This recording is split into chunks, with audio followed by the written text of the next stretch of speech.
হঠাৎ মাটি ধসে তৈরি হলো বিশাল এক গর্ত। প্রায় ১০০ ফুট গভীর ও ৭ মিটার চওড়া এই গর্ত যেন মাটির নিচ থেকে উঠে আসা এক রহস্যময় বার্তা।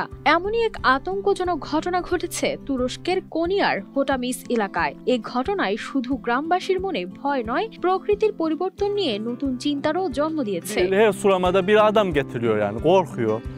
কোনিয়া প্রদেশের কারাপিনার এলাকা এমন গর্ত বা সিঙ্কহোলের জন্য দীর্ঘদিন ধরেই পরিচিত। তবে এবার এই নতুন গর্তটির সৃষ্টি আরও একবার মানুষের কর্মকাণ্ডের কারণে প্রকৃতির উপর পড়া প্রভাবকে সামনে এনেছে। বিশেষজ্ঞদের মতে ভূগর্ভস্থ পানির স্তর দ্রুত কমে যাওয়া আর মাটির নিচের স্তর দুর্বল হয়ে পড়ার কারণে এমন গর্ত তৈরি হচ্ছে।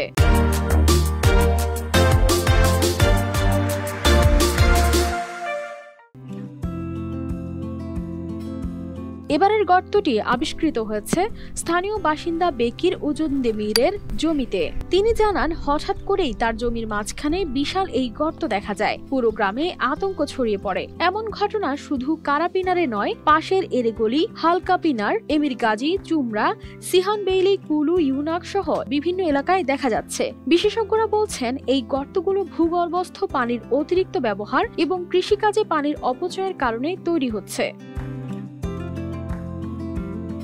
কিন্তু এই সমস্যার সমাধান কি? গবেষকরা বলছেন, ভূগর্ভস্থ পানির ব্যবহার নিয়ন্ত্রণ করা, টেকসই কৃষি পদ্ধতি অনুসরণ করা ও ভূপরিবেশগত ভারসাম্য বজায় রাখার মাধ্যমে এই সংকট মোকাবিলা করা সম্ভব। স্থানীয় প্রশাসন ও বিজ্ঞানীদের একসঙ্গে কাজ করার প্রয়োজনীয়তাও উল্লেখ করেছেন তারা।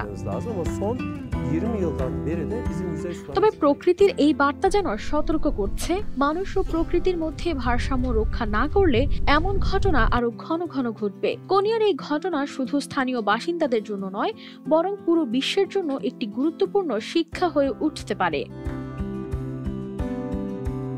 কানিস ফাতেমা শিমু, RTV।